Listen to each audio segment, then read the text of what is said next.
Por acá les presento esta araña tejedora. Es una araña muy común de ver acá en la zona de los bosques tropicales, principalmente en Manzanillo y algunas montañas de alrededor. Esta es una araña que se alimenta específicamente de insectos y anfibios pequeños que se atrapan en su red.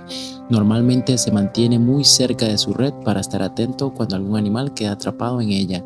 Es una araña que su picadura no tiene ningún riesgo para nosotros y es una araña que solo verla intimida.